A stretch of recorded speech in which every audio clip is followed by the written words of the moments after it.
Hello students, today we will do the exercises of chapter number 4, the half built house.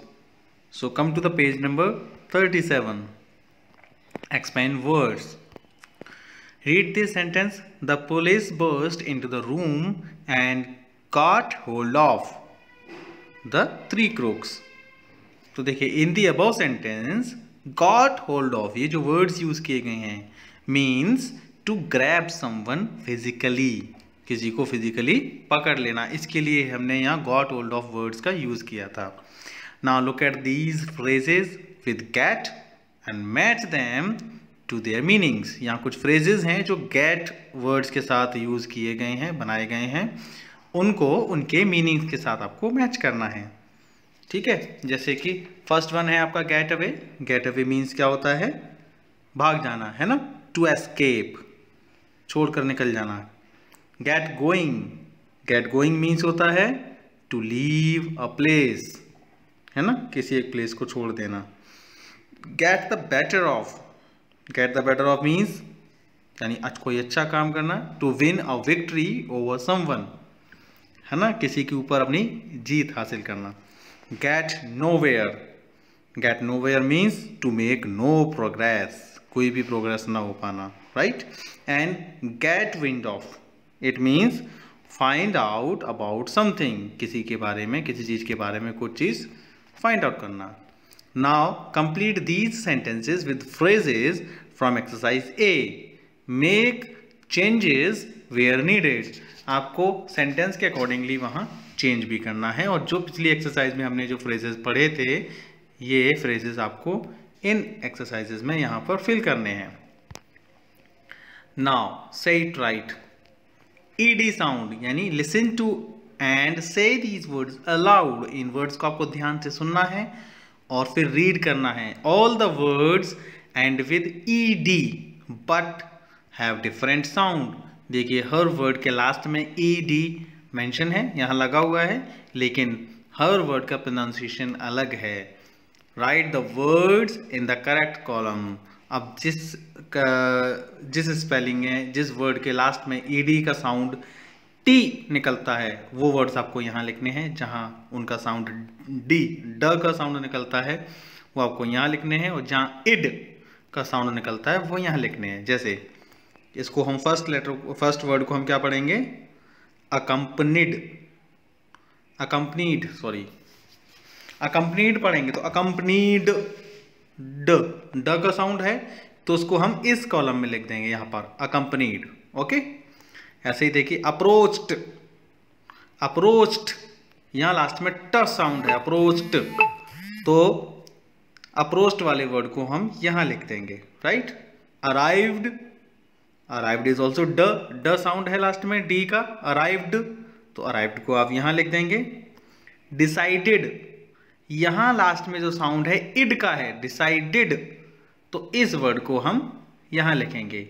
इसी तरह से आपको ध्यान देना है। देखिए इसको हम पढ़ेंगे हैंडकफ्ड, ट का साउंड है, हैंडकफ्ड। हैपन्ड,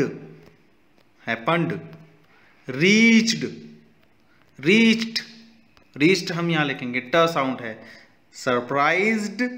सरप्राइज्ड में ड साउंड है, यहां लिखेंगे। वेटेड ये यहां लिखना है। And wanted, this is also ed sound, wanted. Okay, मैं आपको दोबारा पढ़ के बताता हूं। Accompanied, approached, arrived, decided, handcuffed, happened, reached, surprised, waited and wanted. Okay, now time to refer. Here are the meanings of 6 words from the story में कुछ 6 words ऐसे यूज किए गए जिनके मीनिंग यहाँ पर दिए हैं। Scan the text to find the words and complete them. आपको इन वर्ड्स को, टेक्स्ट को पढ़ना है अच्छे से, और इन टेक्स्ट के बेसिस पर आपको मीनिंग निकालना है। जैसे the directions on what is to be done, यानी वो डायरेक्शंस जिस पर कोई काम किया जाता है उनको हम क्या बोलते हैं? तो यहाँ आपको स्पेलिंग फिल करनी है, इसको बोलते हैं हम इंस्ट्रक्शंस। तो आपको यहाँ फिल करना है इंस्ट्रक्शंस की स्पेलिंग। ओके, ऐसे ही देखिए, a flash of light you see in the sky, जब बारिश होती है हमने बादल में, स्काई में हमें बादलों के बीच में वो रोशनी दिखाई देती है ना, कड़कती हुई बिजली, लाइट, उसको क्या बोलते हैं? लाइटनिंग। तो यहाँ आपको फिल करना है lightning. Okay. To be interested is knowing something, किसी चीज को जानने के लिए बहुत इंटरेस्टेड होना, उसको बोलते हैं जिज्ञासु होना, यानी कि क्यूरियस। तो आपको फिल करनी है spelling curious.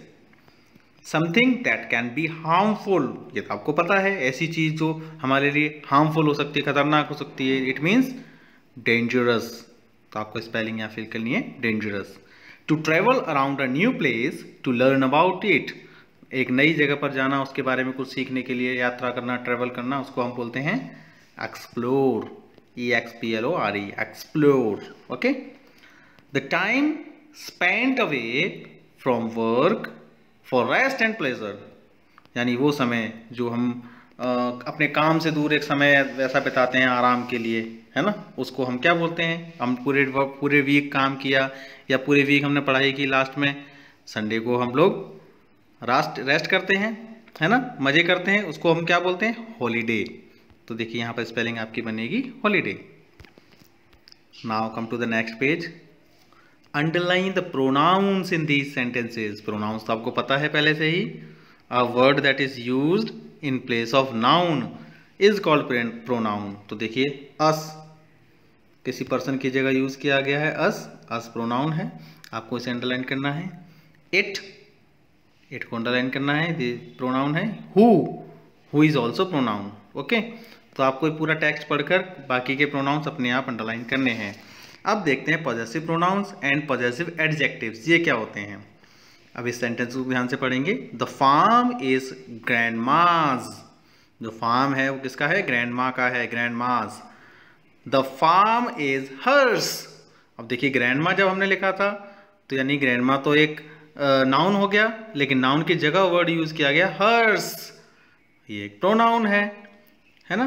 This is grandma's farm, ये फार्म किसका है? ग्रैंडमा का। This is grandma's farm, this is her farm. तो देखिए इन द फर्स्ट पेयर, जो पहला पेयर था उसमें hers is used in place of grandma's. पहले वाले सेंटेंस में जो हर्स यूज किया गया है वो ग्रैंडमा की जगह यूज किया गया है। It is a possessive pronoun, इसको हम पॉजेसिव प्रोनाउन बोलेंगे। A possessive pronoun is used in place of a noun. And in the second pair her is used to replace grandma's. ये जो हर है ग्रैंडमाज को रिप्लेस करने के लिए यूज किया गया है। It is used to describe a noun, लेकिन यहाँ पर जो हर है वो किसी नाउन को डिस्क्राइब कर रहा है। जैसे कि फार्म एक नाउन है, फार्म किसका? हर नाउन, हर फार्म। तो देखिए फार्म एक नाउन था, हर उसको डिस्क्राइब कर रहा है, तो ये क्या हुआ? It is a possessive adjective. Okay. Here is a list of possessive pronouns and possessive adjectives. देखिए पॉजेसिव प्रोनाउंस कौन से होते हैं? Mine, ours, yours, his, hers and theirs. और पॉजेसिव एडजेक्टिव्स में आते हैं आपके my, our, your, his, her, their, its. Okay. Now complete the sentences with possessive pronouns and possessive adjectives. आपको यहाँ इन सेंटेंस को अच्छे से रीड करना है और यहाँ फिल करना है कि कहाँ आपका पॉजेसिव प्रोनाउन आएंगे और कहाँ पर पॉजेसिव एडजेक्टिव्स आएंगे। देखिए Rahul and I will share the pizza, है ना। This is dash share and this is dash. तो यहाँ बोला जाएगा जैसे कि राहुल और मैंने पिज्जा शेयर किया, एक मेरा शेयर है, दिस इज माई शेयर, यहाँ आप लिख सकते हैं my. This is my share and this is his, Rahul के लिए हम हिज यूज कर देंगे। ओके। तो बाकी सेंटेंसेस आपको फिल करने हैं, आप रीड करिएगा और अपने आप फिल करने की कोशिश करिएगा। Now take turns to make a sentence using a possessive adjectives. Possessive adjectives का यूज करके कुछ सेंटेंसेस बनाने हैं आपको। Your partner will say the same sentence by using a possessive pronoun related to it. और जो आपके पार्टनर होंगे वो उसी सेंटेंस को जो आपने पॉजेसिव एडजेक्टिव्स के साथ बोला था, आप किसी को भी, अपने भाई बहन को, अपने फ्रेंड को पार्टनर बनाइए और उसके साथ ही सेंटेंस बोलिए। अगर आप बोलेंगे तो पॉजेसिव एडजेक्टिव का यूज करके बोलेंगे, और जो आपका पार्टनर होगा वो उसको पॉजेसिव एडजेक्टिव को चेंज करेगा पॉजेसिव प्रोनाउंस में। जैसे इजंट दैट योर बुक, क्या वह आपकी बुक नहीं है? तो ये बुक को डिस्क्राइब कर रहा है ये वर्ड योर, तो ये कैसा हुआ? Possessive adjective. अब यहाँ लिखना है इजंट दैट बुक योर्स। देखिए हमने प्रोनाउन की बात की थी, प्रोनाउंस में हम यूज करते हैं पॉजेसिव प्रोनाउंस में योर्स, जबकि पॉजेसिव एडजेक्टिव्स में यूज करते हैं योर। ओके, इसी तरह से यहाँ पर these are my sketch pens, तो दीज स्केच पेन्स आर, अब देखो माई का क्या हो जाएगा? माइन। ओके, इसी तरह से was it our fault, was the fault. अब सोचिए वॉज इट आर, हमारे फॉल्ट के बारे में बात हो रही है, तो यहां पर आर का हो जाएगा ours. Are not those his clothes, his के बारे में बात हो रही है, हिज क्लॉथ, उसके कपड़े नहीं है क्या वे? आरंट दोज क्लॉथ्स हिज, यहां पर हिज हम लास्ट में लगा देंगे तो ये पॉजेसिव प्रोनाउन बन जाएगा। Isn't this their red car, क्या यह उनकी रेड कार नहीं है? Isn't this red car theirs? देखिए जब रेड कार को डिस्क्राइब कर रहा था ये वर्ड तो यहाँ पर था देयर, और जब हमने लास्ट में इसको लगाया पॉजेसिव प्रोनाउन की जगह तो इसको बना दिया देयर्स, इसमें एस ऐड हो जाएगा। Okay, now comes demonstrative pronouns. Demonstrative pronouns ध्यान से पढ़िए। This is grandma's house and that is the half built house. These are her grandchildren. Those are the crooks. So in the above sentences, this, these, that and those point to nouns. ये सभी किस चीज को point करते हैं? Nouns को। They are demonstrative pronouns. तो ये किस तरह के words हैं? Demonstrative pronoun, क्योंकि ये point out करते हैं nouns को।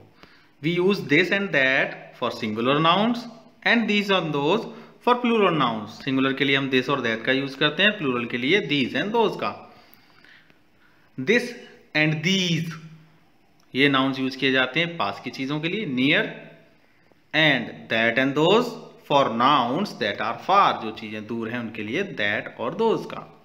तो आपको अब अकॉर्डिंगली इस एक्सरसाइज में this, that, these, those का यूज करना है। जैसे dash are the sweets you bought last week. अब देखिए पिछले वीक की बात हो रही है, पिछले वीक आपने जो मिठाइयाँ खरीदी थी ये वो हैं, तो अभी पास में है कोई चीज़ उसके बारे में बता रहे हैं, तो यहाँ लिखेंगे हम दीज, क्योंकि स्वीट्स कई सारी मिठाइयाँ हैं इसलिए दीज। अकेला स्वीट होता तो हम यहाँ यूज़ करते दिस। तो आपको बाकी की एक्सरसाइज इसी तरह से इसमें फिल करनी है। ओके, हम मिलते हैं अगली क्लास में अगले टॉपिक के साथ। Till then, bye bye.